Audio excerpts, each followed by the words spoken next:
Hello everyone and welcome to another webinar where I'm really excited to present something new, and that's what I like to call the language and literacy continuum. Now this has come from, I guess, a bit of a process that I like to use when teaching any of those language or literacy type courses or classes, like your typical high school English or primary school English subjects. Now it also applies to adults, and obviously it's relevant if you're doing anything that's really heavily language based, so English as a second language learning and so on and so forth.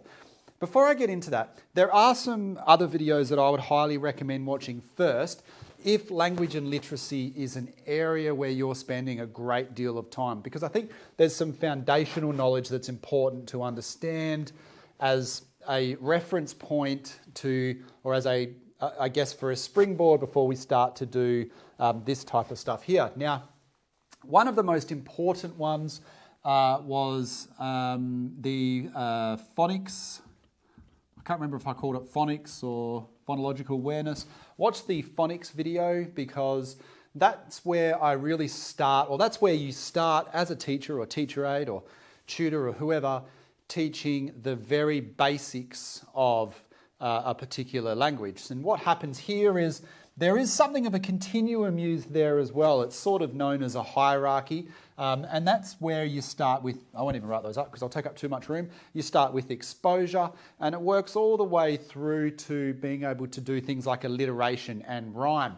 Now in that video I did sort of show where that that continuum or that hierarchy there might be able to continue and lead into some of the things that we're talking about today. So in a way, that phonics webinar is kind of like part one, where you literally go from a baby or a toddler who is just getting that general exposure, just being used to and familiar and confident with having letters and sounds in their day-to-day lives, right through to the critical literacy type skills that we want students to develop, starting in about year 4 or 5 type of thing and going all the way through until, well, forever really, into adulthood. So that's how that one really fits in.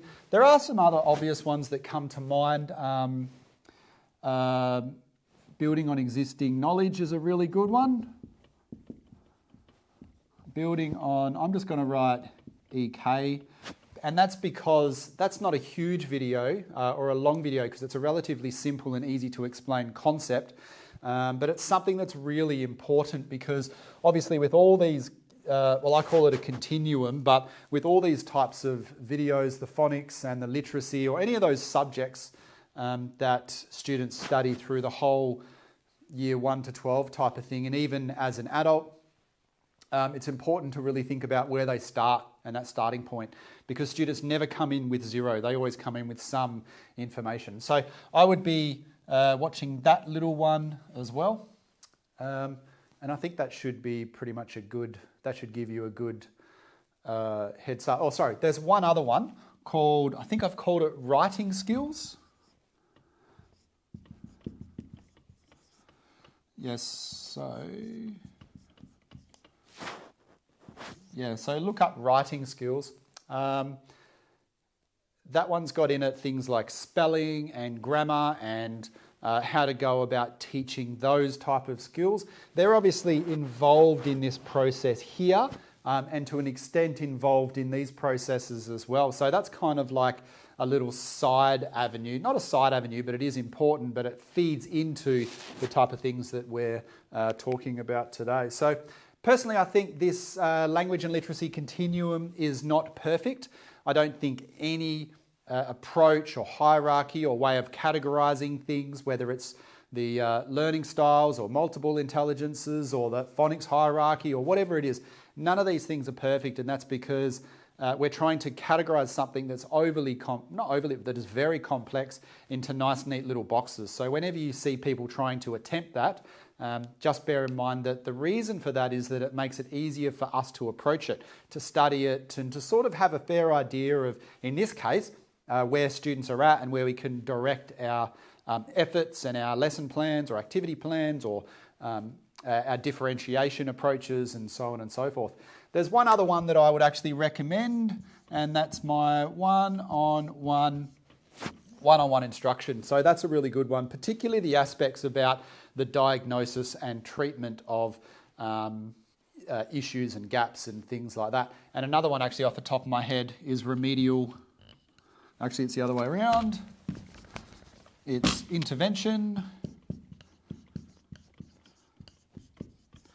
and remedial instruction, or intervention programs. Intervention instruction and remedial programs, something along those lines. So those sort of form the foundation. I would highly recommend watching those before you do this, because you're going to get a lot more out of this, because there's a lot of stuff in this. I was considering whether I did this as like a 15-part thing, because there's about 15 different sections. There's actually probably closer to 20, but I'll go through and explain that. I was thinking about doing it in small little chunks, but I decided just to put it all together and we'll just start talking and see where we go. So it is complicated, and I do go through it relatively quickly and just explain the basics. So I think, again, I would highly recommend going and watching those first and foremost, and making sure you've got a good understanding there so you can see where this leads. Now, if you're teaching any type of, let's say you get thrown into a Year 9 class and you get told, right, these students we're trying to improve their reading skills. The problem is, how do you go about doing that? And that's a little bit of a test that you can do to either yourself, if you're an educational professional, you can do some sort of reflective thinking around that, or you can ask the teacher you're working with, or the teacher aide that you're working with, or the literacy specialist, or whoever you're working with. Ask them in one sentence or two sentences, how do we improve writing, or how do we improve reading, or how do we improve literacy? So there is a little bit of a difference between language and literacy. Language is obviously being able to use words and sentences and sounds and all of those types of things to be able to communicate to another person.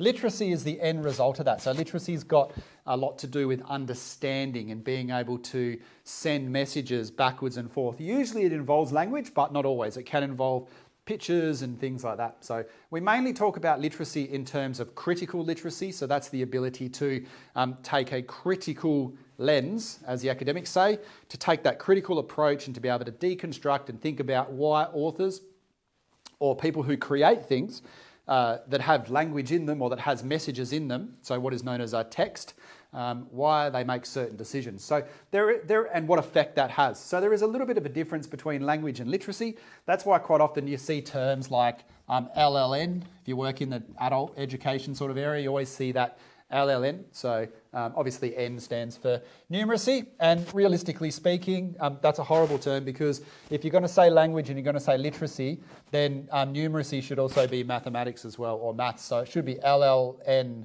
No, it should be LLMN, because it should have the maths part in it. Because the same thing here, when there's language and literacy, there's also maths and numeracy. So maths is the pure numbers, generally speaking, and numeracy is sort of your ability to use those numbers in the real world. So there are slight differences there. But again, when we try to categorise things into neat little boxes, there are always going to be problems by going about doing that. Okay, anyway, that's by the by. So let's get started, and I will use this black pen actually. I like to start this, I really do like to start sort of over here. So if I was to say number 1, then it would be those types of things there. But I think where my continuum starts, and I always pitch this at, it starts at probably Year 3 or 4 really, but you're still sort of at the end of, not quite, you've moved on from phonics in that case, but you're really more so thinking about whole word type learning, and you're still going through that vocab development type period. But that's where this type of stuff starts to become relevant to an extent. But really, if you've got experience from K to 12 and you've worked in all the different age groups, like I have, I sort of am more so pitching this at around that early high school age, or maybe even upper primary. So that's where this stuff really comes to the fore, because you stop doing pure spelling and pure vocab development. You still do a bit of that, so there's still that rote and repetition and those old school traditional strategies, but we're more so moving into a language and literacy, particularly a literacy type direction. and less so on a language type direction. So a pure language type direction is generally, zero's not really, depending on where you are in the world, you're sort of looking at, I don't know, I'm just making this up and being ridiculously generalistic here, but you're looking at, say, not even a 3-year-old, but let's say for education purposes, right? 3-year-olds through to probably, say, 7-year-olds, thereabouts. And about that age, there's kind of that transition away from language and learning language as the 100% thing that we do, and more so moving into that literacy type area. So I'm going to say like 8 to, well, we'll say 17, but obviously that just continues. I teach adults quite a lot, and even I teach trainers and other people like that. And literacy is still really, really important, even for people that have degrees and PhDs and all that kind of stuff. It's still important to continually improve your literacy skills. Obviously, your language skills continue over time, but really you start concentrating here. You move that concentration of effort. It starts the effort, the energy and effort and time that goes into literacy as opposed to language really changes. Now, the same thing happens here with that continuum anyway. When we're starting off, it's relatively simple, and we're looking at the real basic sort of textual type things. And by text, I'll just write that up in case you're not familiar with that term. So a text just means anything that's got information on it, right? So that can, usually by text we mean it can be a textbook, it can be a chapter, it can be a newspaper article, it can be something that's more visual like a TV show or a cartoon, or it can be a police report, or even these things. So this is a different type, like instructions. So sometimes with high school students, you can get them to read instructions for how to do things on a computer. Kids in year 6 are reading instructions on how to set up games and do all this weird type of stuff on computers. So, that's why you have to be a little bit suspicious when people complain about students' literacy levels when they're reading really advanced texts, but in their own context or in specific contexts. So, and another word that goes along with that is authentic. So quite often we talk about texts and whether they're authentic or not. So that's an important part of that. You'll start seeing that terminology around there, because one of the important pedagogical principles, which is pedagogy is another term. It simply means the way in which you go about doing this thing called teaching, the way in which you go about trying to transmit knowledge from one person to another. And instead of just giving them a bit of information, which is just handing them a piece of paper or whatever, that's slightly different to the teaching aspect. The teaching aspect is then saying, that's the information. What scaffolds or activities or strategies are we going to do around that so that that person can actually learn that information in a more effective way than if we just gave them a piece of paper and walked in the other direction. So that whole process around that is called pedagogy. And even with adults, it's called Andragogy, which basically means the same thing. But with a different age group, obviously there's slight differences there in context, and external commitments and stuff like that can affect the way in which we learn and our work experiences and stuff. But generally we talk about, one of the main principles is authentic text. So that's the idea that if you're learning about something in the context that makes sense to you and is real to your world outside of what you're actually doing in that education sense, then it's going to make a hell of a lot more sense. So like I was talking about before, if you get kids that are in year 6 or whatnot, have poor literacy, but yet they can read a 60-page instruction manual, find exactly what they need, go through and do all these different strategies to find the information they need, summarising, synthesizing, scanning, skimming, so on and so forth, find specifically what they need, and then to be able to follow those instructions, problem solve it, etc., to be able to do something like install a game that gets around a firewall or something like that. So if you then turn around and say, oh, this kid's literacy skills is pretty poor, then I actually think maybe whoever says that, their understanding of the definition of literacy is actually pretty poor. So just bear that in mind, bear that importance of authentic text and context in mind. Okay, so I'll write some other bits and pieces over there as we go through. So basically, the very first thing we want to look at is cues, and number 2 is prediction. Now, this is in relation to text. So we start doing this in about year 1 anyway, probably even earlier. You start to see the basics of cues. Cues Cues basically mean clues. Right? I won't do that. I'll do an equal sign actually. So cues, another way to think of it is clues. So when you're going through and showing student a book, let's say it's just a short story type book, it's got 20 or 30 pages, heaps of pictures, and on the front of the page there'll be things like a title, an author, that might be a well-known author. There might be certain pictures or a number of different pictures. It might have a certain level of thickness and a certain size as well. So novels tend to be that 7 by 10 inch type size, whereas your textbooks and things seem to be that A4 type size.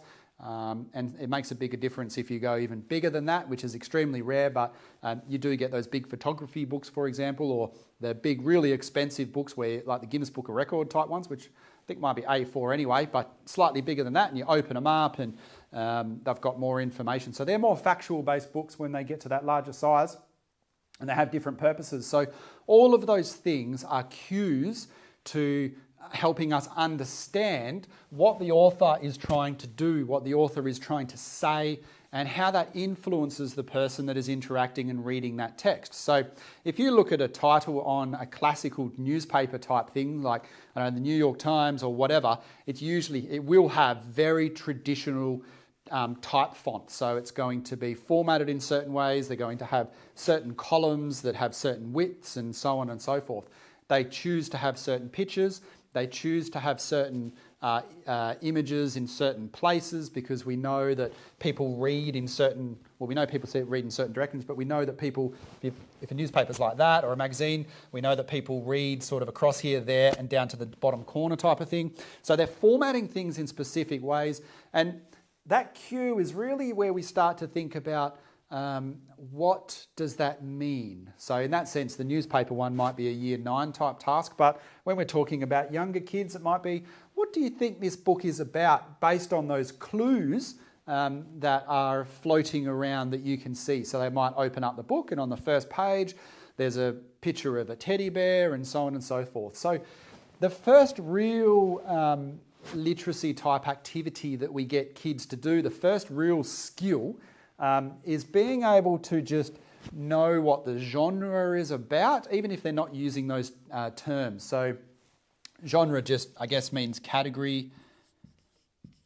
Genre, I guess it kind of means category. That's the best way to explain genre. I'm sure you can Google that and find a better definition. And in that genre, there are lots of different characteristics that join those different texts together. So the typical example I use with genre is if you go to you go on Netflix or whatever, you don't go to video stores anymore, I don't think, and then you'll see there'll be an action section. Now, what aspects of those videos make it, or those movies or whatever it is, what makes them an action movie or video or genre? So usually there are specific things. There'll be a hero or some type of anti-hero. Quite often there'll be a very similar plot where they start off either unhappy or with life because something's happened, and then they're forced into this justice type mode, and there's a big action sequence, and they eventually end up winning, even though just before they win it looks like the bad guy's going to win, and so on and so forth. And they always have a little bit at the end called the denouement, which is just a fancy English teacher term for tying up of all the loose ends and so forth. So they all follow a very similar structure. So they all fall into a genre because they all share very common characteristics that are well known and attributable to that particular category or that particular genre. So again, you're not expecting year 1 kids to be able to talk about that, but no, you are expecting maybe not year 1, but to start to point out and identify certain elements. So even little kids will know that's an adult book and that's a kid book or that's a teenager book or whatever. So they're starting to predict what they're about to read, and that makes life easier for them as they're going through the actual process of reading it. Because if your brain's thinking, okay, this is going to be a picture book, it's a Dr. Seuss book. We already know about Dr. Seuss and all those, the way in which he does the rhyming and alliteration and so on. So that prepares us in our mind to know that it's going to be a fast-paced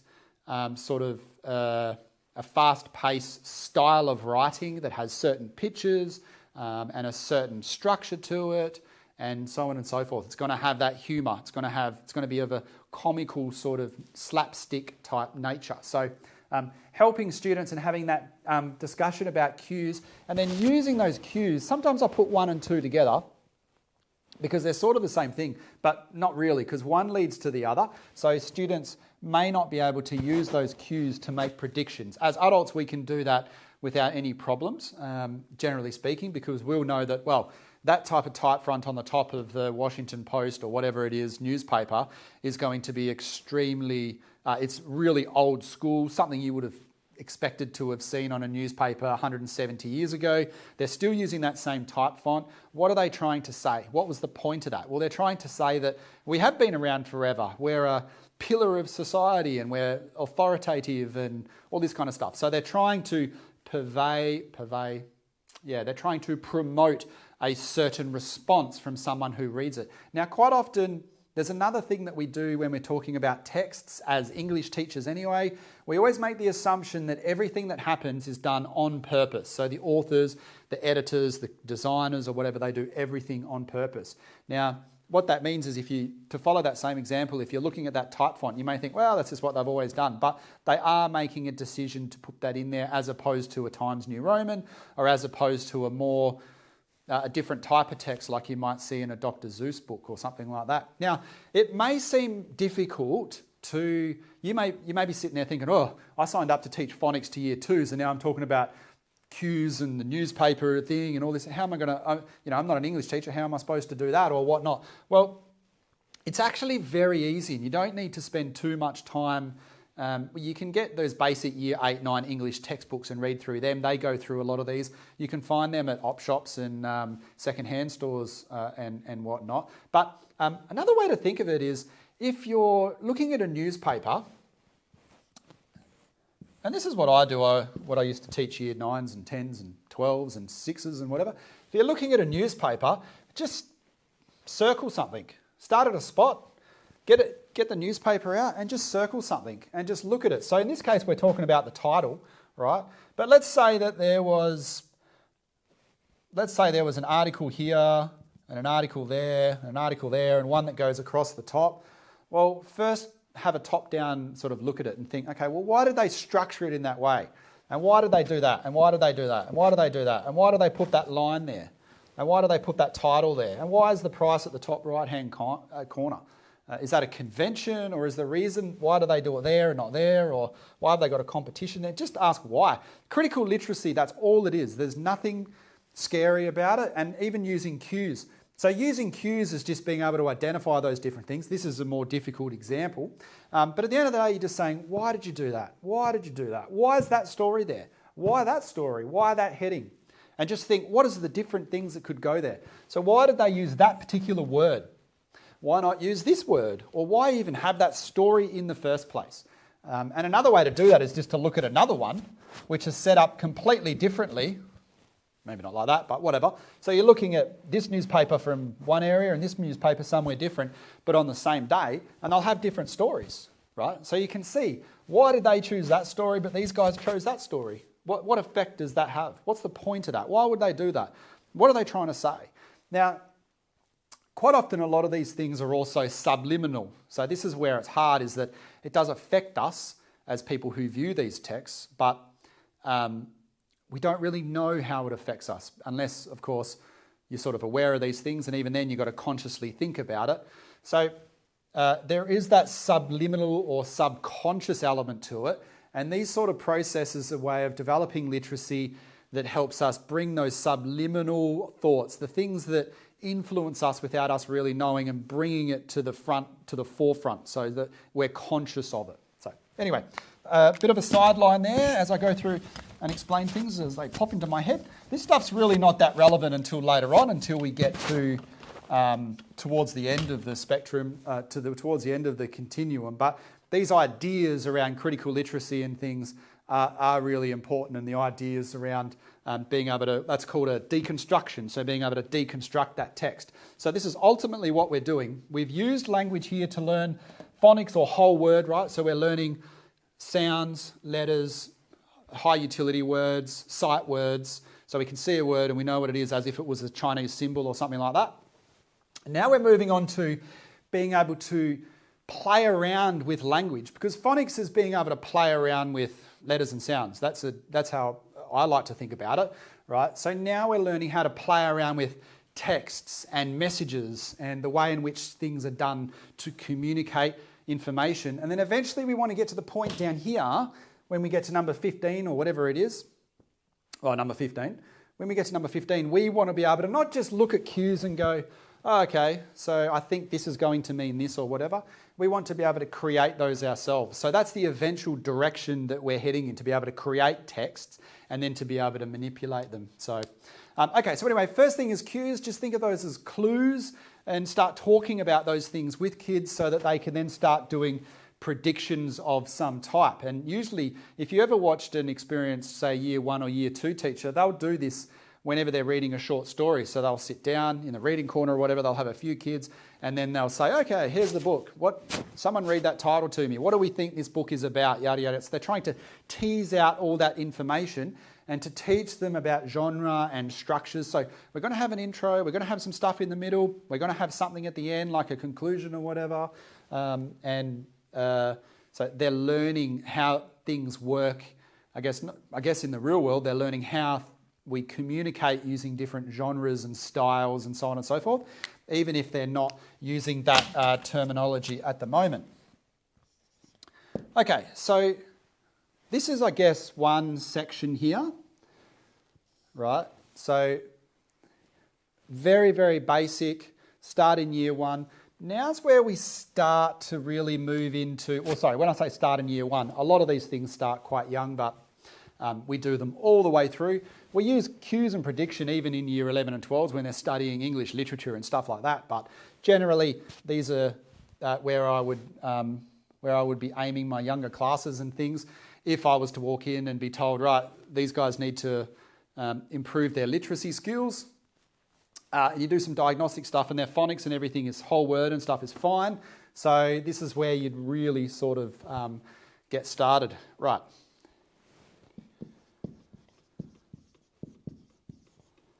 Repeated reading is the next one, and I'll just write up the next couple because the next couple are sort of, these are, again, that's sort of a cluster, I guess, and this is a bit of a cluster for the second one. So repeated reading, rereading, 6, 7, 8. Okay, shall I do number 5?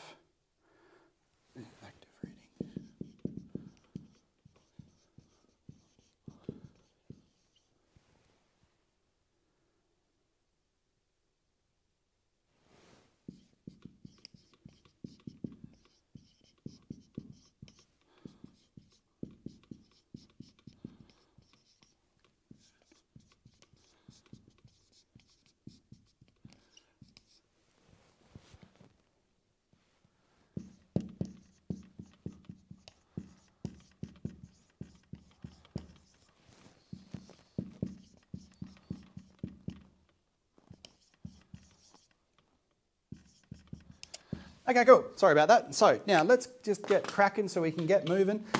We've gone through the first one quite to death. We've introduced the things that are the predecessors to this, and we've gone through some terminology. Now we move on to the next step. So assuming your students are looking at a Dr. Seuss book and let's do something a little bit more advanced than that. Let's say they're doing one of those find your own story type books, or what are they called? Make your own storyline books, whatever they're called. Now, repeated reading and rereading and active reading. So this is really the next sort of, I guess, area where I would be concentrating on. Now, the other thing I will say with these, as I've been trying to emphasise and probably rambled a little bit, but I've said this 3 or 4 times already, they don't have to go in this exact order. Like any continuums, any hierarchies, any strategies that we use in the education world in particular, they're all sort of mumbled up together. I've tried to put them in a logical order so that it kind of makes sense in a way, because you can see the difference between them and a logical flow. And I probably would actually do repeated reading way before I did rereading, but you don't have to. So once you have a really good understanding of how all these strategies work, Start making them work for you. You're an education professional, you've done some type of training, I would assume.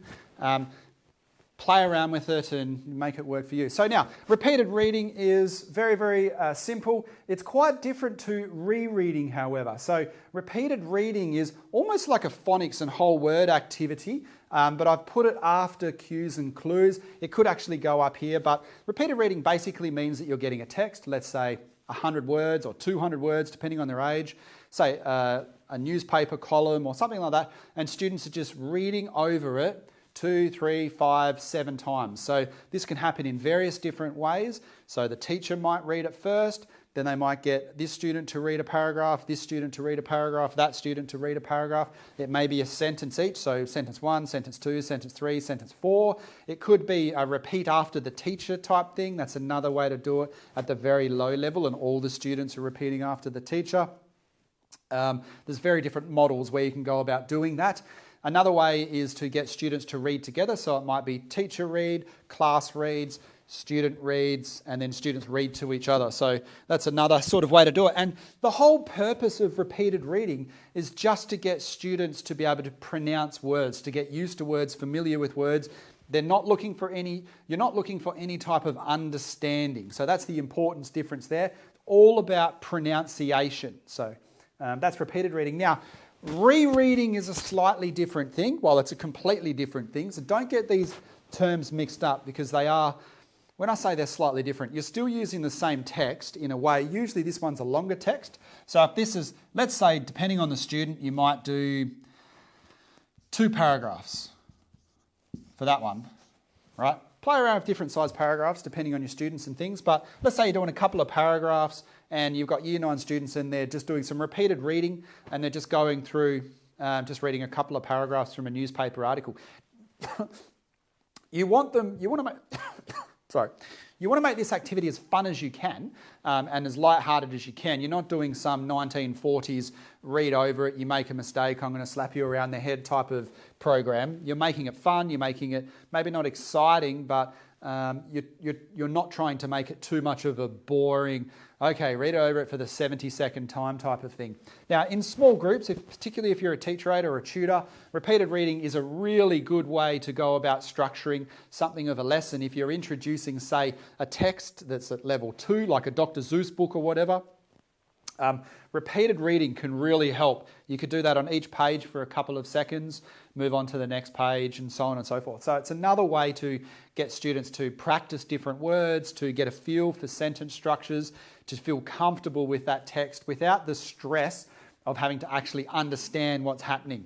Now that builds that automated sort of the automaticity of being able to move through from sight word to sight word relatively quickly and not getting stuck on words that or unfamiliar words. Now, what repeated reading does do is, again, it builds that that level of automation so that students can read through 2 or 3 sentences not quickly, but at a reasonable pace. Because what happens is, and one of the reasons why students don't understand, say, a text or a paragraph, or they'll read a text or a paragraph and they just won't understand, they have no recollection. They read it, they read every word, but they can't tell you what it was. And you might have experienced that as an adult. You read a page of a book and then you think, I have no idea what I just read. I can't remember any of it. Now, that's because there's a couple of reasons for that. One of them we'll talk about when we get down here.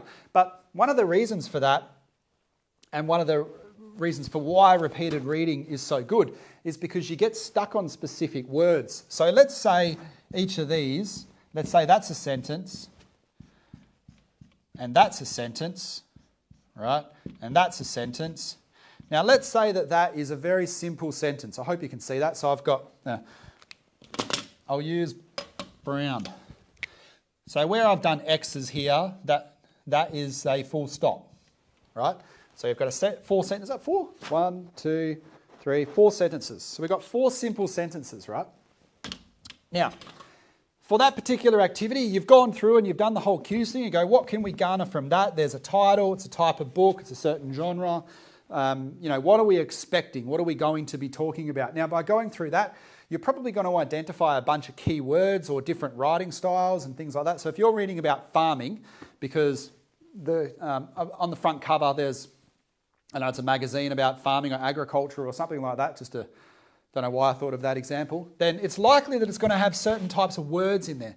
And that's going to help kids when they get down to here, or even adults, as they start to read about stuff. And even in an English as a second language classroom, so if you're learning English or just a second language classroom period, using those cues and prediction can help prepare you to make this a little bit easier. Because with repeated reading, what happens is you start here and you go over and you go over and you go over and you go over. Now, let's assume that students get stuck on that word there, and that word there.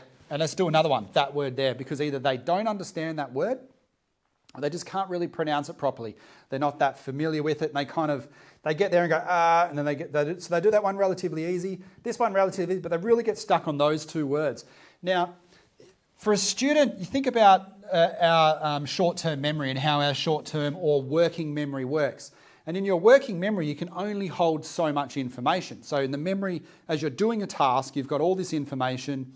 Unless you're basically an expert in that task, that information disappears out of your brain the second you really concentrate on something else. So you could imagine if you were putting together a piece of IKEA furniture and there is a 5-step instructions, if you read all 5 and then you get stuck on something because you lost something, you're going to forget those 5 instructions straight away. Now the same thing happens here as you're going through doing that. So they understand this. Yeah, they understand. Yeah, they have a feel for that sentence. Yeah, they understand what's going on here. They get stuck there, but they move through it. But they really get stuck here, and they've also been stuck there a little bit, so that also affects it. By the time they get to here, their short-term memory has completely erased everything that's happened there, right up to, it's just gone. So they don't remember any of that. And here is where the teacher goes, what was that about? And the kid just goes, something happened with a rabbit. That's all they can remember. And where do they remember that from? There was a picture or a title up the top because you've gone through and done cues and prediction. Now, if you do repeated reading, they just go over it and then suddenly they can do that one. They can do that, they can do that, they can do that, they can do that. And then they get stuck on that. So you go over it again and over it again and over it again until eventually they have that flow. Once they get that flow, and of course, where do they get these words from? These I guess genre-specific words or category-specific words or unfamiliar words, they start to think about them here. So that's where that important link is between cues and prediction and that repeated reading type process. So, and then if they can read through at a normal pace and they don't get stuck on things, so they've got to stuff their short-term memory or their working memory up, and they're going to get here, and the time between there and here, instead of being 2 minutes and 5 little problems or whatever it is, it's going to be 30 seconds and no distractions or nothing that has gone, we've got to get rid of all this because we need to concentrate on this section here. So I hope I've explained that in a way that makes sense. Anyway, so point is, we start here, we go across, students will stuff it up, talk about it for 10 seconds, start again, make them say that word 3 times or something, start here and start working through it again. Now, that's why this section here is not 10 paragraphs, why you're not doing 7 pages or anything like that. Repeated reading is generally done or best done verbally as well. It doesn't have to be, but it's best done verbally because particularly by the teacher, so you've got that model. So students can be able to hear words be pronounced. Now, even as adults, you will know that there are words that you cannot pronounce. And there are words that, I don't like saying words like cachet, because obviously there's 6 different ways that you can pronounce it. And sometimes you'll be watching TV and you hear the word cachet. Other times you'll be watching TV and you hear the word cash. And you think, well, which one is it? How am I supposed to be saying that? And then you Google it and find out and forget about it straight away. So we all have problems pronouncing words, even as adults, which is why having that model and hearing that model is a really important part of that process. So you don't just chuck students into repeated reading without them repeating after you type of thing. That's an important part of that process anyway. So that's repeated reading. I won't talk about that one. Yeah, I won't talk about that one anymore, other than to say stick to little bite-sized chunks, reasonable bite-sized chunks. Might be more than 4 sentences. You might do 2 or 3 paragraphs if you're dealing with adults or whatever it is, high school kids and stuff like that, but 15-minute activity. Okay, then we get to rereading. Now, rereading is kind of where it becomes interesting because These ones here, they're not really trying to understand the actual text per se. So they're reading a newspaper article, or they're looking at a newspaper article and sort of getting a bit of info. Now they've started reading it, but we don't want them here to understand it. That's not our goal, right? And as you know, in education, every activity you do, even a micro activity that's 2 minutes, we have a specific goal. And the more specific you can make that goal, the higher the chance that you're going to achieve that goal. So under this repeated reading bit, we don't want them to understand that text. We don't care. We just want them to get through it without stuffing it up. We want them to read it without going, awkward pause for a bit, the kind of type of thing. We want them to be able to get that fluency, right? Oral fluency, pronunciation fluency, and so forth. This, however, is where that changes. Now, this, however, is where we start asking students to be able to actually understand what information is in there. Now, that doesn't mean they have a critical understanding or that they can analyse it or anything like that. It's that they just know, oh, this is about farming and the fact that there was a cyclone and it wrecked all the banana crops or whatever. So they'll have a basic understanding they can sort of say afterwards, which is retelling. They can say afterwards, oh yeah, this kind of happened. So that's what we're looking for with rereading. We're starting to look for. Now, that's the end goal of rereading. How do we go about doing that? Now, what happens with rereading? It may not be this text here, because this text you've developed or you've provided to the students specific so that they could practice their pronunciation, word familiarity, so on and so forth. This is probably a different text, but it doesn't have to be, but quite often it will be a different text and a longer text. So if we're using repeated reading for this, reread, you wouldn't do this activity and then use the same text to do rereading, I wouldn't think. I mean, it's possible, everything's possible, right? But I would have thought you do repeated reading to develop that automaticity and familiarity and confidence and pronunciation and fluency. And then you're using rereading as a separate activity afterwards where you're going through and you'd probably actually start back here again, because this would be one basic text and this would be another text. And you would probably do these two, and then that, and then these two, and then that. At least that's how I would do it anyway. Or at least, yeah, I'd probably do it that way. Now, rereading involves a longer text, let's say a page. So they're reading a full page I'm thinking of a novel, or if this was 4 sentences, I'm going to just take a stab in the dark here and say, oh, we said 2 paragraphs, right? We'll say, 2 paragraphs, 1 or 2 paragraphs. Rereading would then be, say, 1 to 6 pages. No, I'm going to say 2 to 6 pages. I'm going to say 2 to 6 pages to get you sort of started. But again, as with any of these strategies, play around with it. If you want to do rereading with 4 sentences, go for your life. But I'm just going to say, generally speaking, when I think of it, I wouldn't be doing rereading with a paragraph unless I had a good reason to do it. And there probably is some good reasons to do it, but I'll leave that up to you just to confuse you anymore. So with rereading, what students are doing is going through, reading the actual text. The first time they're just getting familiar with it. So usually what the student, rereading involves going through a text 2 or 3 times as a minimum, and each time the teacher is directing the students to think about slightly different things. By doing that, they're not passively reading. So I'll write that word up because that's really important. So they're not passively reading, which is a bad thing because this is passive reading. So it's good in that sense because we have a specific goal. Passive reading is fine. That doesn't mean they will be passive reading. Well, no, they will be passive reading. Otherwise, the text isn't hard enough for them. So the passive reading here, that's fine. Here, we don't want them to passive read. The teacher will give them a specific thing to try and concentrate on. Usually that means a 3 or 4 step process. 1 is just read. At least this is how I would do it. There's no science behind this or anything. So, well, at least that I know of. But I would do just read. So they're just going through a bit of passive reading, try and understand what's going on. Maybe the teacher would go through and read it to the class and then ask a few questions or whatever. So it's just like, okay, first time, let's just read through it, see what happens, normal pace. Now, after you've gone through it, then it might be I'm just going to go for basic question 1, then basic question 2. So the second time the teacher will say, right, or the teacher aide, we're going to go through and read this again. Now, I want you to specifically try and identify key facts that are important in this particular short article. I want you to identify 5 important facts. So that'll be basic question number 1, or 3 facts, or 2, or whatever it is.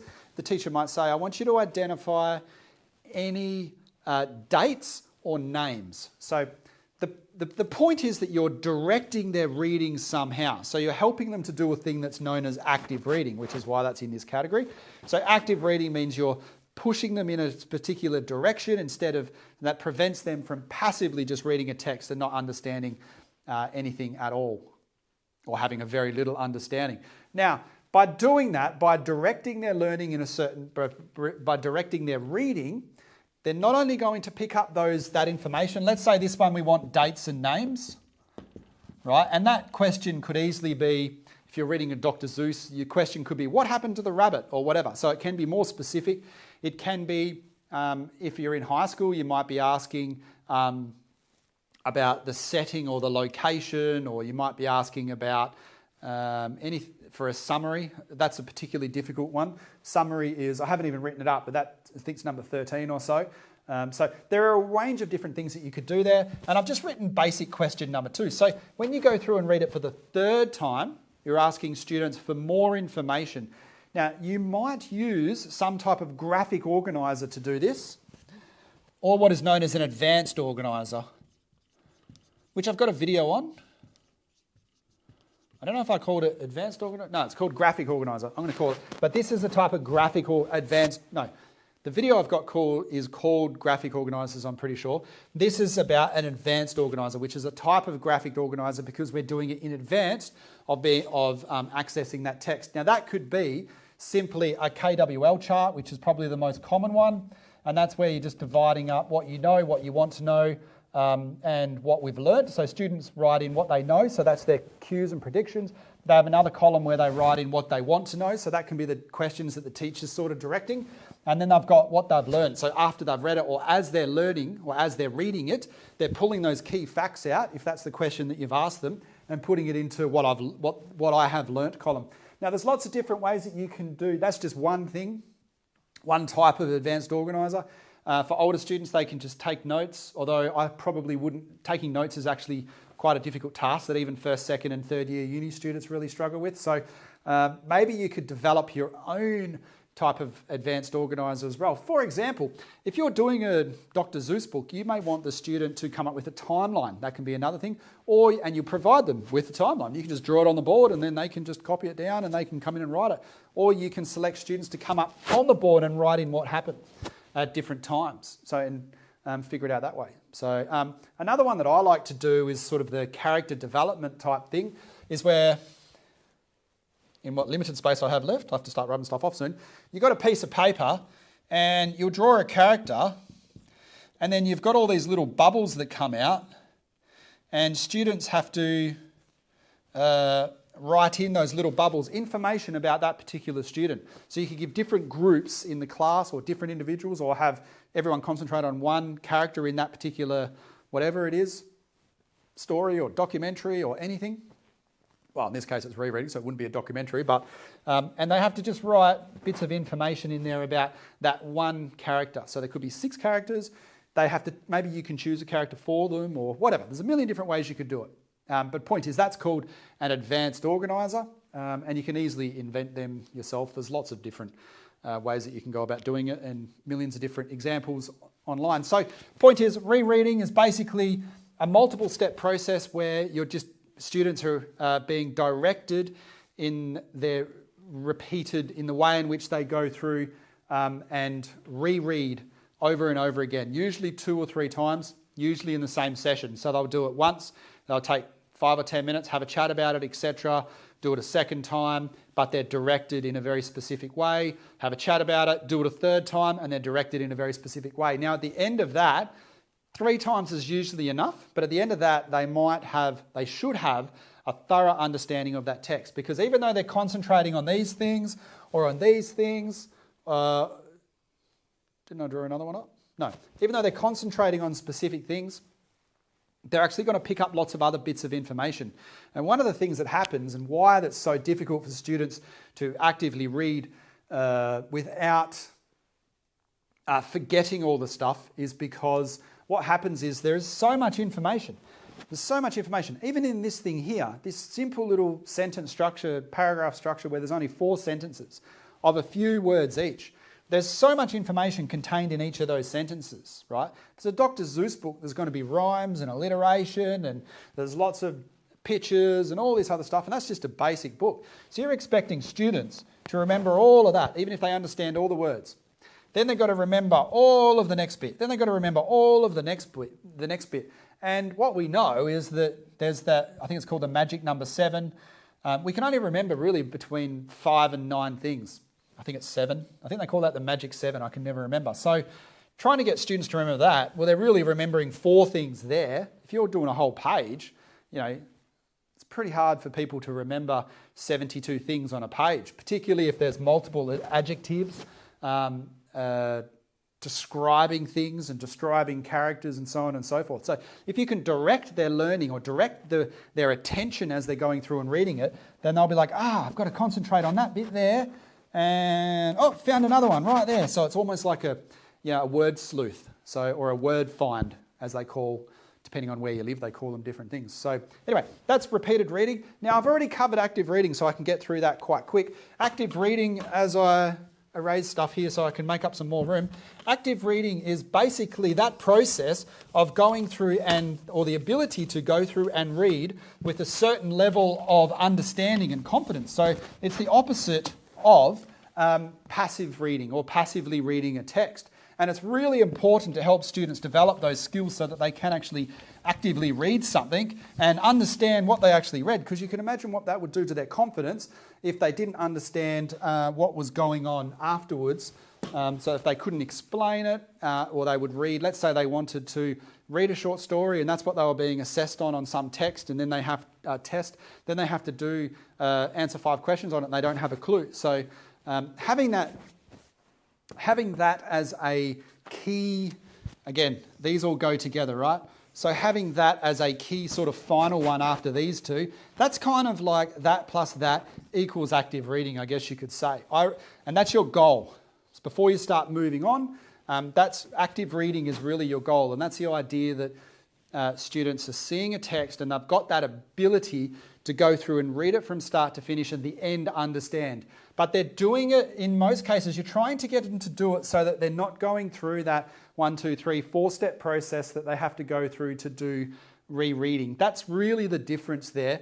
You want to be able to give them a text, a piece of paper that's got some information on it, a short story, some dot points or whatever, let them read it and then come back 10 minutes later and they should be able to tell you about it, or they should have some understanding. So what that means is that they're developing some of these skills themselves. So they are rereading. They're doing they're summarising it. They're picking out key facts. They're joining sentences together. So they can see that sentence continues in this sentence, which continues in this sentence. But here, in this paragraph, we're starting again from scratch. Whereas younger kids won't be able to make those sort of connections. They struggle to connect paragraphs together or sentences together and see that, remember the one I did on the board there, that this sentence has something of a relationship with the next sentence and so on and so forth. So active reading kind of floats around here, in other words. I put it as number 5 because it's, I guess, the end result, but active reading kind of floats, if that makes sense. That's your end goal. Now, what that means for a practicing teacher, teacher aid literacy specialist is you're doing repeated reading, you're doing rereading, maybe half an hour a lesson or something like that or whatever, and you're looking to get in as much active reading practice as you can by teaching kids those skills. How to pick apart things, how to predict, how to use cues, how to think in advance, how to skip over vocab that they're going to have problems with. So with adults, for example, we see words in a sentence. So if there were 1, 2, 3, 4, 5, 6, 7, 8 words, and let's say we don't know that one, does that really matter? Most of the time, probably not. And in fact, with most adults, we just keep going. We just ignore it, right? So if you watch the news or a movie, there's probably 2 or 3 words in there that you might not know, but it won't register for most people. And it won't affect your understanding at all. That doesn't happen with kids. With kids, it's quite different, particularly when they know that they're supposed to be trying to learn about literacy. They'll get stuck on that word, and their ability to understand that sentence, their brain kind of stops there, and they won't be able to make sense of that sentence. And again, they'll get stuck and they'll lose their concentration and so on and so forth. So a lot of things happen in that sense, and you can teach them those different skills, those different what do good readers do type skills. What makes an effective reader? So one of them is the cues and clues, one of them is prediction, one of them is repeated reading. So good readers do all these things. Avid readers, kids and adults that read all day, every day, do all these things. Literacy specialists, or those working with kids trying to improve their language and literacy, should be doing this stuff constantly, not only to teach language and literacy, but also taking these things as strategies and giving them to children so that they can then go and use them when they're at home, or use them when they're in science or maths or whatever, so that they can develop their own, they can attack different types of texts without having to have a teacher there or teacher aid to structure things out in this kind of way. So that's what active reading is all about. It's another step in that process that requires a lot of practice, and obviously depends on the type of text that you're using. So as we go through the grades, the types of texts that we're reading become a lot more complex and a lot longer and a lot more difficult to understand. So again, being able to help students with active reading and those type of active reading skills without actually doing a rereading process or a repeated reading process with them. So this basically means, and one way to do that, probably the most effective way to go about helping students or practicing active reading, is to either be using those advanced organisers such as the KWL chart, or any other way that you can direct their reading so that they're actively looking for specific bits of information as opposed to trying to remember everything. Because as I was saying before, if there's 100 sentences, which is, 10 pages? So they're reading something of, say, 10 pages, there's 100 sentences. They're not going to remember 100 sentences. But if you say to them specifically, I want you to look for this specific piece of information, or this type of information, and they go through and find 6 of that bit of information, they're going to remember that. And they're actually, what they have to do then is they have to look at every sentence and they have to make a decision about, is that sentence and the information in that sentence relevant to the information that I'm trying to seek or that I'm trying to find, so that I can put it under the L part of my KWL chart. So by doing that, they're actively engaging with that sentence and thinking about it, as opposed to just reading over it, and only just surface skimming through and looking at the actual words. Anyway, so that's active reading. I'm just trying to keep it a little bit neat here because I'm only up to number 5. I will go through these a little bit quicker now though. So number 7, that's not that one. Number 7, okay, so number 6 is visualization. Visualization is just the process of being able to use what we call imagery and to be able to think about in our minds and create pictures of what's going on. So if you're actively reading and you understand a text, then that's great. You know what happens in the short story. Visualization is where we want to encourage students to be able to picture it in their minds so they see an image, because one image can much more easily represent 10,000 words or 100 sentences or whatever. They can have one image and they can just imagine people walking around, sitting at a cafe or doing whatever they're doing, or I don't know, farming or something like that. So if they can imagine what's happening, if it is that article about farming that's in the newspaper about cyclones, then they can picture the cyclone, the bananas, and what they're doing is they're taking all the different aspects of those sentences and the paragraphs, and they're picking out details, not just 1 or 2 details that we've directed them to, but they're picking out all the relevant details and building up an image in their head of what's going on. So that's just another, I guess, the next step on from active reading. Active reading is understanding specific things, and visualization is more about having a holistic image or holistic picture in our head of what's going on. Now, it is quite, I wouldn't say it's difficult, but it is a bit more difficult to teach visualization. And one way to do it is to go through sentence by sentence with students and to teach them words like visualization. We're going to try and visualize this in our head. You can get them to draw pictures. You can get them to talk to their friends about what they see when they're reading something. But another way you can do it is go through a sentence as you're reading it with the class or the student or whatever, and be like, and ask questions like, what what do you picture when you see those words together? And what about the next sentence? What do you see in your head when you picture that? Does anyone picture anything different? Now, this depends a lot on context too. So what happens is, let's say you're from a big city and you you live in a big city and you spent pretty much your whole life living in a big city. There's a sentence like, the person walked down the street.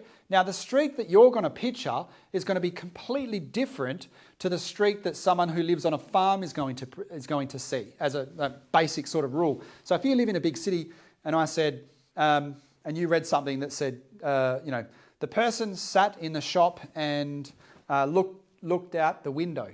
Now, what do you picture when you see that? And it's probably related to where you live, what suburb you're in, where you were brought up. So a person in China, or a person who lives on a farm, or a person who lives in a semi-rural area, or a person who lives in a sort of crime-riddled area might start thinking about criminals being outside and whatever, whereas a person that owns a cafe or has worked in a cafe, they'll picture something completely different. So you can see why there's so much information contained in that one little sentence, I guess, and we're not even thinking about real strong imagery type things that are made to evoke emotions and so forth. So anyway, that is the basics of visualization, and the best way to teach that, in my personal opinion, is to go through and talk to students and get them to try and articulate what those images are that they automatically see, and get them to actively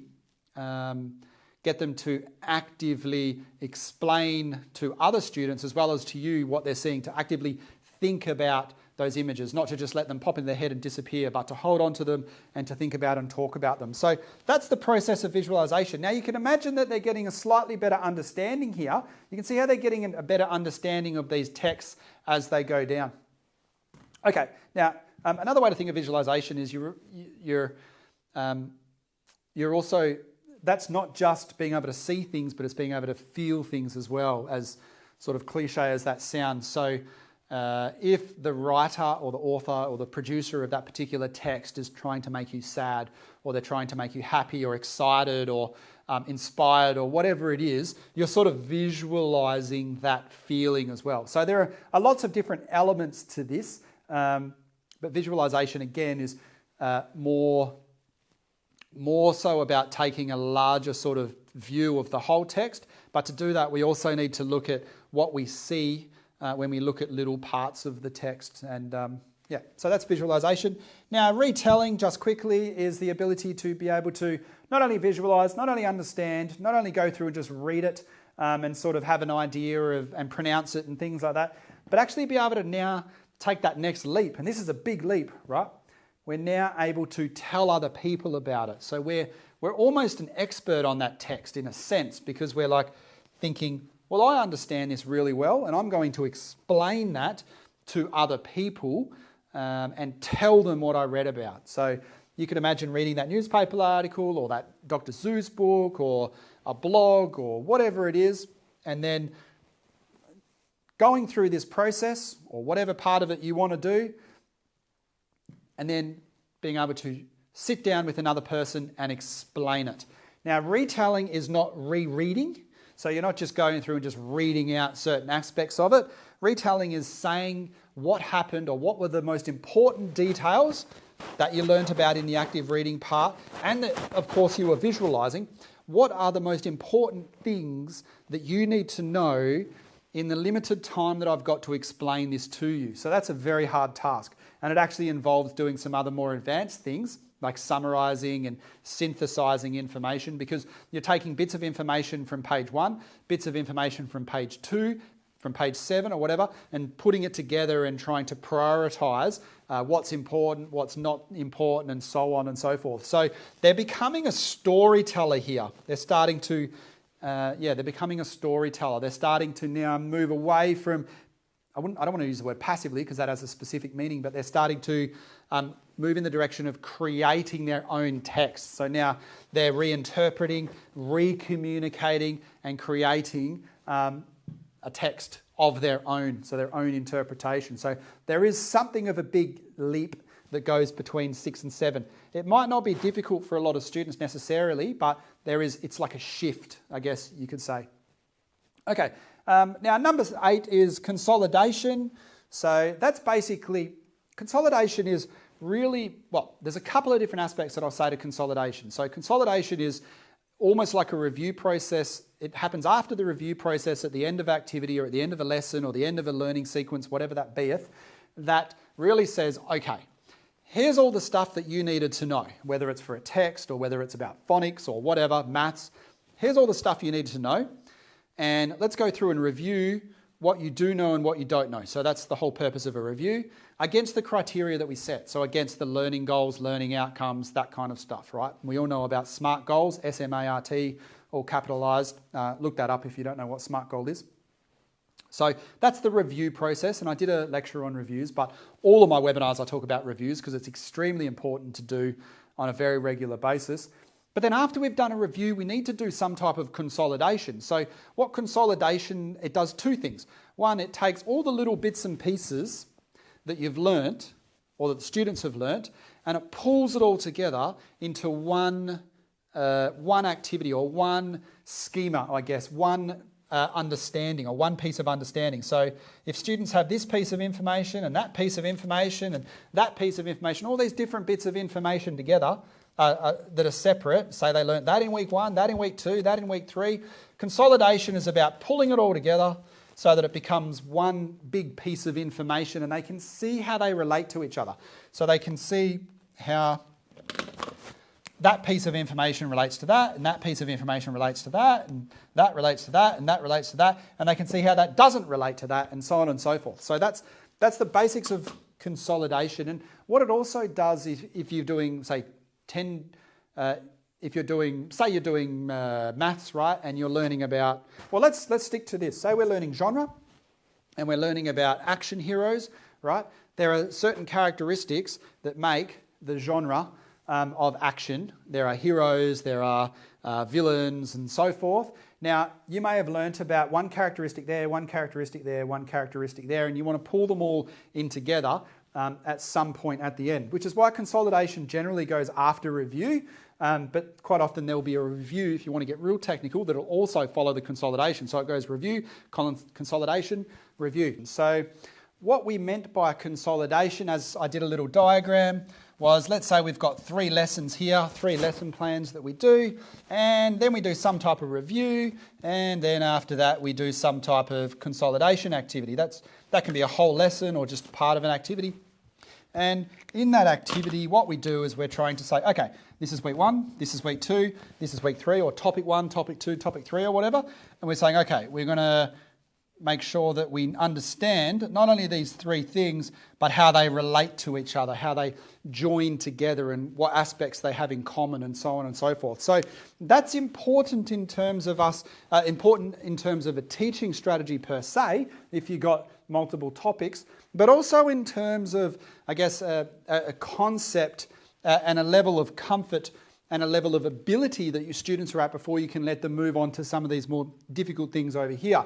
Now, consolidation in the pure reading sense, if we're teaching reading, basically means that students can tie together all the different bits of information that you need them to know to be able to access and understand that text to a level that you're expecting them to understand it. Now, that might be that they can do some type of critical analysis. In this level, probably not. Generally, it means that they know what it's about, they know the key facts, they can highlight certain areas, they can access that information when they need to. So if you gave them another similar text, then they should be able to go through and figure out how to understand it and how to read it and how to point out specific details and so on and so forth. So your consolidation can have various different you can go about the process of consolidation in various different ways, but I like to think of it as that activity at the end that relates to a particular text, a single text, because, and I'll show you why in a minute, because here,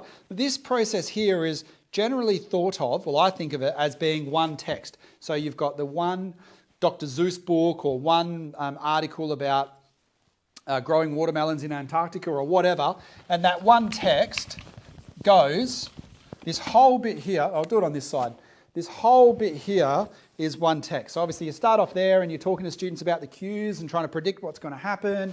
They might be doing some repeated reading, or depending on their level, they might not have to, but it's always a good idea, even for older students. The repeated rereading is an important bit, / active reading. Certainly some visualization. Sometimes you're doing that while you're doing these strategies here. They can go through some type of retelling process. Now that retelling process, or that retelling activity, can actually be a type of consolidation as well. Now what you're trying to do here in that single activity is just make sure the students are at the level that you want them to be. And that's because the next two in particular is where you start moving in a slightly different direction. So this is particularly the first one, but also the second one. Now, the first one, multiple exposures, basically means what it says. It means students are having multiple opportunities to go through this process here, right? And by going through that process, they're going to get quicker at it and they're going to get better at it. So if they're reading an article about farming, you want to give them another article about farming that's very similar, that hopefully that they will be able to access and to be able to go through this process, but they'll be able to do it quicker. So they've got more opportunities at that same level. And what we might do there is do, well, let's say a Monday we might go through and do this, let's say. Tuesday, we've got them for another hour, and we might go through this again. Maybe it takes twice as long the first time. By the time we get to Wednesday, we'll go through, and each day we're going through a different text, but of a similar nature. So we might go through one blog, and the next day we go through a different blog, but it's still a blog. That's the important part. And it's the same length and at the same level of difficulty, and sort of generally about the same subject. That's usually an important part of that multiple exposures. So they have more than one opportunity to develop those skills and to practice those skills and so on. Now, by the time we get to, say, the Wednesday, so the third day, the multiple exposures, the benefit that comes from multiple exposures is that this process might only take, say, half a day. So half a lesson. So they might go through this twice. So you'll be able to do it effectively twice the speed. Maybe that bit will be, all right, we're going to have another chat about cues and prediction. And students will be they'll know what the go is then. They'll know how to look at the title, they'll know how to look at the picture, the caption, and so on and so forth. So that's the whole purpose of multiple exposures and how that generally works. As far as that literacy continuum is concerned, remember there's a big jump there. When we go to that exposure level, there is that big jump. And again, it's just, it's repeating all of this, or generally that, not all of it, not every single bit. It depends on the text. You can, by the time you get to the third or fourth opportunity to expose students to that particular, whatever it is, that particular genre or whatnot, they should be able to get through things quite quick. So you'll be, joining these two together. You might probably rereading and active reading. I mean, even visualization and retelling can kind of go together in one Q&A type session led by the teacher or whatnot. So that's multiple exposures. Now, multimodal strategy is again a further departure away from here. So while here we've been using a single text, so we're studying Dr. Seuss, we're studying a blog, we're studying a single newspaper article or something like that, right?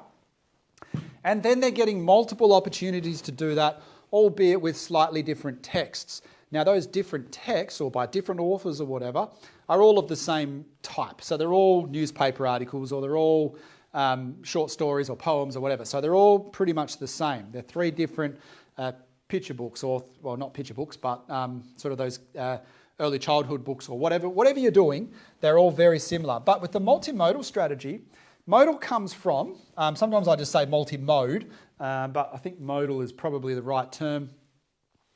Multi-mode or multimodal comes from different modes of communication. So there's a bit of a leap here. Again, a bit of a leap. I mean, there's a leap between all of them, but there are large leaps to get to here and so forth. So this is the point where they start looking at different text types. So if they're doing farming in Antarctica, over here they might do farming in a desert, or they might, sorry, no, I got that confused.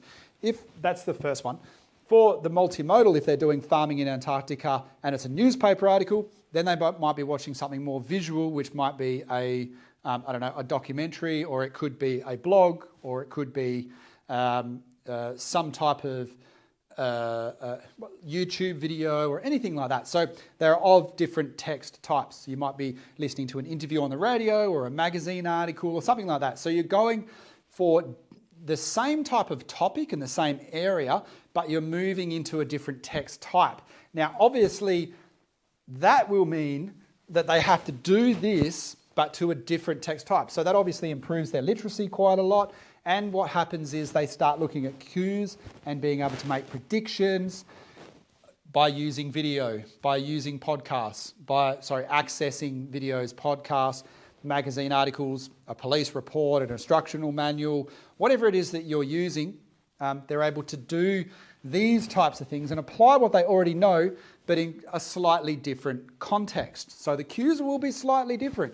There's obviously the front cover of a magazine is going to be very similar to a newspaper, but it's not the same. And obviously there are different target audiences or target markets and different conventions that go along with those different text types. So that's your multimodal strategy. Now, if all that takes, as I was saying before, being ridiculously simplistic here, but if you're going to do all this kind of stuff on, say, a Monday, repeat it on a Monday, if you're using a larger text or students are at the lower grades, you might spend a week, 2 weeks going through this process here.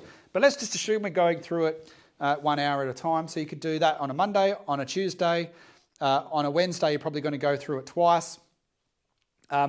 That's your multiple exposures, but then it might take a week and a half, so a lot longer to go through and look at different text types. Not a huge amount of time. I think in year, say 10, 8, that kind of thing. Maybe a session or two or a lesson or two where students are going through, so they go through magazine articles, but then they might look at a radio podcast or something like that. So, and again, with these, what's happening here is this stuff here. So the multimodal strategy, the same with the multiple exposures, is they still have to look at the cues and go through that general process to make that understanding. And that's why I think sometimes it's important to walk students through that process, even though you're doing different text types. Obviously, they're going to get quicker and better at that, and you can use different ways of doing it as you go through the different age groups and whatnot. Okay, so let's move on quickly because I don't want this to go for 3 hours or anything. Scanning and skimming, that should have 2 M's, skimming. Yeah, scanning and skimming. Now, these two are very similar things, but they're also very different at the same time. So what scanning basically means is that a student is looking at, say, a whiteboard, or let's use the whiteboard as an example.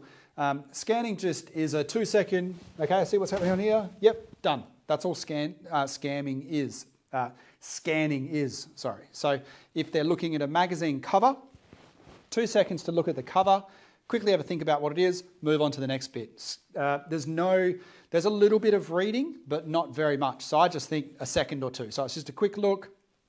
And what this here is really looking at the cues and prediction, but this is where students are now starting to do it on their own. So these are the skills where here they're sort of teacher-centred and the teacher is saying, okay, now we're going to do this and now we're going to do that and so on. There's another leap now here where students are starting to do these things on their own. So really scanning is all about looking for cues in individual words or titles, but mainly just looking for 2 or 3 bits of key information on a page to sort of figure out, oh, it's probably going to be about this. Oh, the author is the Bureau of Meteorology. It's probably going to be about something to do with weather, and I can see a picture of cyclone or strong winds and something. So, and in the title there's the word banana. So yeah, it might have something to do with banana farming and cyclones or whatever. So they're quickly looking at the front of, say, a magazine, opening it up, having a scan, opening it up, quick scan, as fast as your computer or your home printer can scan a piece of paper. So think of it like that. Obviously, like with any teaching strategies, as you start, you go through it slowly and you teach students these particular skills. Because at the end of the day, when we get down to critical literacy, we want them to be able to do all these things on their own so they can make meaning and deconstruct texts without having to have a person there, a teacher or teacher aide or literacy specialist to be able to go through everything for them. Now, skimming is a little different. Whereas scanning takes, say, a second a page or something like that, skimming might take 5 seconds a page, 10 seconds a page. So I use scanning and skimming. You probably do it as well when you're just reading the news online, or I go to the coffee shop up the road and read the newspaper while I'm waiting for them to make the coffee, and you sort of scan over it and then you go, oh yeah, no, that's not important, that's not important, that's not important. And then you find an article you want to read. That's when you start doing the skimming. And the skimming part is where you run your there's various different ways to do it, but basically you're not actually reading the whole thing. You're just trying to get a feel for what's going on. So you're just trying to pick out 2 or 3 bits of information.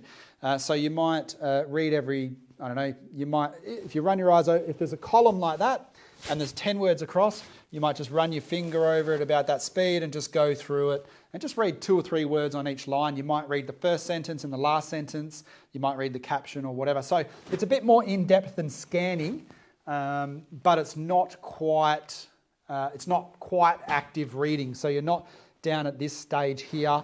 And it's really, well, it's not repeated reading or anything, but this skimming bit is really sort of prediction. So you're predicting what overall they're trying to say in a way. It's not quite prediction, but it's not quite active reading. It's kind of in the middle there somewhere. But these are ways that we can, again, get the information that we need in a very quick way before we then go through and do an active read and really figure out what it is. Because it's important to get that top-down view of something first. So if students get into an exam and they need to, say, read a short story that they then have to answer questions about or something, you want them to quickly read through it first, skim over it, scan it, skim it, and then sort of just pick out little bits of information and reflect on that and go, right, I've got a little bit of information, I sort of know this, I sort of know that, and then they know what to expect. And then as they go through and read it, they can either confirm or deny what they're expecting. So that's what prediction is all about, right? It's about confirming and denying. That's an important term there. They're either confirming or denying their predictions. And that, again, helps them to actively engage with that text when they come down here and start rereading. So now self-questioning, so that's scanning and skimming. Relatively simple process, but again, it's a little different and a big move away from here. So even in a way, scanning and skimming is also a type of rereading, because you'll scan it the first time. That's kind of reading, but not. And then skimming, that's definitely reading, but only reading parts of it. So you can see how that's sort of gone down here, because they're also doing a bit of visualization and they're also retelling it, but kind of to themselves. So in a way, that's the logical flow. And particularly when you remember that you start with phonics and then here, by the time you get to here, they're making sense of not just individual words. Remember, here they're just learning how to pronounce it. Here they're learning how to pronounce it. Here they're actually trying to put it together and put sentences together. Whereas over here it gets more advanced, because you're trying to do these things. You're trying to do the visualization and stuff, but you're trying to do it really quickly by not reading every single aspect of it. So it's much more of an advanced skill. Next you have self-questioning, which is, so the next thing you would teach students is self-questioning, which is a type of reflective practice. It's really important that students get this one down pat, and it's quite easy because they've already done aspects of it here, right? So self-questioning really is, it's kind of got a lot to do with consolidation, and it's got a lot to do with rereading as well. So I think it makes that link there. Again, teacher-centered, sort of student-centered. Now, self-questioning is where student, at the end of it, they just stop and think, what do I know? What do I want to know? What do I still need to learn? And then they can go through that rereading process again. So it's not only that, but it's also that. So they're going through a rereading and active process, but on their own. So they're thinking about, and they're thinking about, remember over here we were talking about dates and names. So that was a type of, one possible way that the teacher could use active reading and direct the way in which they were going through a text and looking for specific details and deciding whether that information was relevant to what they were actively looking for, as opposed to passively reading. Self-questioning is the same. So at the end, the student goes, okay, I started reading for this, and this is what I wanted, this was my goal, and now, did I reach that goal? What part of that goal do I not know? Or is there any information that I still don't know? So that can actually be an activity that you do with students as a teacher aide, literacy specialist or whatever, is that they go through and they read it, and then you say, right, what questions would you ask yourself? And then teach them how to, almost like a metacognitive skill, so they're learning how to learn, if that makes sense. And then hopefully they'll be able to go through and use self-questioning or some type of reflective practice after they've gone through after they've gone through a task. And then as time goes on, you'll be able to give them a new text and they'll just know, they'll have learnt that the process is that you quickly scan and skim over it by looking for cues and making predictions and whatnot, and then they can go through and they can read it, and then once they've read it properly, then they start looking at those, asking themselves, what details am I now missing? So that's a really important step in that overall literacy process.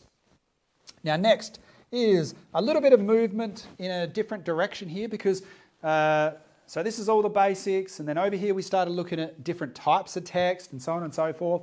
But now we're not just looking at the text or looking at a magazine article or whatever that someone else has made. Now we're looking at making our own text. So we're looking at responding to that text that we've just read or observed or whatever it is. And we're making our own. And not only that, we're adding in some writing. So they may do some writing here, right? So they may do writing in different spots. We do writing with phonics anyway. But here's where we really want them to be able to start responding to information that they've been learning or responding to information that they've read in a text or so on and so forth. Like a lot of these, but particularly this one, Writing to Learn is actually a strategy on its own, even outside of the language and literacy sort of area. But I like to put it into this continuum because I think it fits really well there. Specifically, especially after they've done self-questioning. So they've asked themselves a bunch of questions, they've gone through, they've reread it, so they've gone through and they've reread, active read, they've visualised or whatever. Writing to Learn really, and the reason I like to put it there is because in a way it's a retelling, in a sense. Now, I won't talk about that anymore because in specifically to reading and language and literacy, because it's a very simple process of just getting students to do 3 minutes worth of writing, 6 minutes worth of writing, almost like free writing. So we've gone through and we've learnt about agriculture and watermelons or whatever. Now I want you to just write about it. Just write whatever your thoughts are, almost like a journal. But I will say this, the trick to Writing to Learn as an actual strategy is to not assess in any way or even comment in any way on a student's writing skills. So that's their language that they use, that's their vocab, that's spelling, that's grammar, that's apostrophes, that's anything. Nothing at all. Their title, their messiness, the way they've structured it, spelling mistakes, all this kind of stuff. Because they're writing to learn about a topic. They're not writing to learn about writing, which is a completely different thing. Nothing wrong with doing Writing to Learn about writing. That's not actually a thing, but maybe we could make it a thing.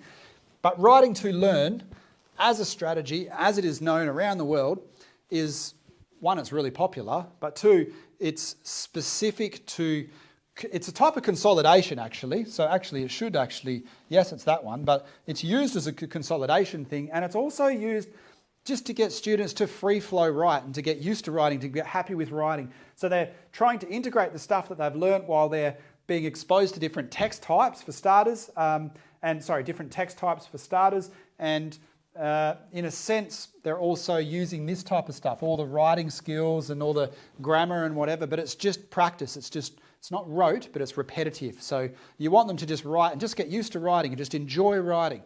As soon as you start assessing them and say, oh, I could have done a full stop there, or oh, this word just spelt wrong, because that's what we naturally want to do, right? And particularly people who are new in their career, teacher aides, teachers, whatever, we want to look at something and go, oh, there's a spelling mistake right there, that should be 2 M's, and oh, this bit here, that's pretty messy and that's wrong, and oh, this is wrong here or whatever. You've got to avoid that temptation, because the goal, your actual goal for this, is not spelling and grammar. Now, if it was spelling and grammar, then sure, you can assess that, but then you've got to make sure you're not assessing anything else. So you're not assessing their ability to learn or their knowledge on that particular topic. So you've got to just be careful what specifically is your goal for this activity. So when you do this one, it's really important to restrain yourself, to not walk around and say, maybe you could structure that sentence in this way. And that's important because, and I can't emphasize this enough, what happens as soon as you comment on any child's work or any adult's work, if you're in an ESL classroom or some type of immersion classroom or whatever it is, as soon as you comment on anyone's work, everyone else will know that in actual fact, the purpose of this partly is writing skills. And you don't want that to be the case. So there's a thing called the ripple effect. If you say something to this student, then all the other students will take that on board and will understand, and then they'll start doing stuff very similar to what you told that student. So if you told that student, oh, I think you should use more commas, or you're not using commas properly, maybe you should think about that next time you do it. All the other students will hear that and they'll start doing the same thing, and they'll be really worried about their commas, and then they stop writing to learn, and they stop that they stop just free writing and just enjoying their writing, and they won't get that flow, and they start worrying about the technicalities and so on and so forth. So this and then they also lose that visualization. So they lose that ability to just visualize it and just in their own words just to start putting stuff down on paper. It's not quite what is known as stream of consciousness writing, which is actually a very difficult thing to do. Some people are quite good at it if you've got that creative sort of streak, but it's more like free writing. And it can be directed, so you can come in and say, right, you've got 3 minutes, guys, write about this. 3 minutes, write about X, Y, Z. 6 minutes, whatever. And you can get students to share and that kind of thing, but again, just be careful. You're not assessing their writing. That is a different thing. You're not assessing them at all. You're just practicing writing. Okay, so the next thing we're going to look at or talk about is summarize and synthesize. Now this, I always put this number 14 towards the end. Now, I can see why people would think, hang on, summarize and synthesize, particularly summarize, shouldn't that go over here? Like, isn't retelling kind of a summarize or a summary anyway? And it is in a way, but I always put this last because, well, there's two reasons. Firstly, I've found teaching adults and teaching high school kids, well, teaching all kids, but particularly high school kids where they start doing summaries of things. To summarize something is really tricky. It's really hard because you have to do all of this stuff. You have to self-question whether you understand what's going on. The writing to learn is just sort of a process after that because you have to be able to write about all this stuff. So that's more of an activity that goes in there, but I like to put it before summarize. You have to have a solid understanding of all the details because you need to put those details in some type of logical order. You also need to figure out what is relevant and what's not. So if I was to say, summarize this information so that you could tell your partner something like the necessary or the important parts of it. So pick out 3 or 4 things. You've got 2 minutes to tell your partner next to you what this thing is all about, whatever it is. Piece of paper, an advert, a short story or whatever. So that's particularly difficult and different to retelling because retelling, you just go through in the same order, right? Whereas with a summary, sometimes you're starting with facts that aren't presented in, say, that newspaper article until the very end. So there's a different order that it goes in. Sometimes the entire article will just only have one thing, but then other times there'll be 3 or 4 key facts that need to be understood and communicated for that to be an accurate summary or summary that makes sense to someone who hasn't actually read that article. So a summary is actually really, really difficult. And I guess I noticed this a few years ago because we used to have a question that was summarise something or other. And our adult students used to always struggle with it. So anyway, that was just a side note, I guess. Now, synthesize. So I guess the point is with summarise, don't assume that's an easy task. If you're going to get students to do that, don't assume that's easy. It's the same as note-taking, which is a type of summary, right? If you get students to take notes on a lecture or whatever, that's actually quite a difficult task. You have to have quite a lot of skills to be able to do that in most cases. Some people can do it quite easily. So if I said this lecture here that I've been doing, that's probably going to go for an hour and a half or something, summarise it in 1 paragraph. That's quite a difficult task, right? If I told you to retell it, you could probably do it. But if I said summarise it, that's a lot more difficult. Anyway, now synthesize is very much the same as summarise, but to synthesize is to take two summaries or two different texts or whatever. So that's why it's more advanced than up here. That's why it goes further down here. Synthesize is where let's say you make a summary for, a newspaper article and a summary from a different newspaper article about similar content, but then you have to join those summaries together. So then you're crossing out bits of information and saying, well, there's three things I want to learn or that's important from this particular article, but only one thing that's important from this particular article. So I've got four things all together that are important. You can join them all together and then you've got one summary. So that's what synthesize means. Now, I always add another level of complexity to number 14. And that is compare and contrast. Now this is old school English teacher terminology, I guess. You always see this in your typical year 11, 12, even like younger groups as well, but you always have a question in, say, a year 11 lit exam that says, compare and contrast these two poems, or compare and contrast the author's main theme with their secondary theme or whatever. So it's a bit of a phrase that's just always used, I guess, as almost like it's one thing, and people don't really care about the differences between the two and whatnot. But I mean, basically compare means you're looking at the positives and the negatives, or the similarities and differences is actually a better way to do it, whereas contrast is a bit more specific. You're only looking at the differences between two things. So I wouldn't care about that, or worry about that, but you will see that term quite a bit, particularly if you're working in high schools. Just remember that it basically means compare. So you can see how compare relates to synthesize. Now, in my book, I talk about these as if they're two different things, but in actual fact, it should really be summarize, synthesize, compare. But of course, that would be a bit wordy. So I talk about them separately in most cases, and I don't want to add it in as a number 15 or anything like that. Now, that leads us finally to critical literacy, the end result of all this hard work. You started at phonics, and remember the very beginning of phonics is exposure, right? That's exposure to sounds, letters, all that kind of stuff. And then at the end of phonics, it goes all the way through the different phonics stuff. And then eventually on the phonics video I did, or the phonological awareness video, which is the wider category that phonics is then one aspect of that. I did do critical literacy in there, but I sort of skipped a whole bunch of different sections. But anyway, you start with phonics when they're really young, and then eventually you get through and we start coming down here at different points, and we finally arrive at a point of critical literacy. Now, as I was saying at the very start, all of these things, they don't have to be done in that order. It depends on how you like to teach things and whatnot. I like to do things in a very structured, lockstep type of way. And I guess it's more of a traditional conservative approach, but that's just me. But you've got to be flexible with it, and you've got to look at the time you've got and the type of students you've got and so on and so forth. But so it's not that we don't teach critical literacy in early year 3 or 4 or anything like that. We certainly teach aspects of it, because understanding the cues and which are the clues to what a text is about, or to understand that and to then predict what's about to happen, that's a type of critical literacy anyway, right? So critical literacy basically means, it's very simple.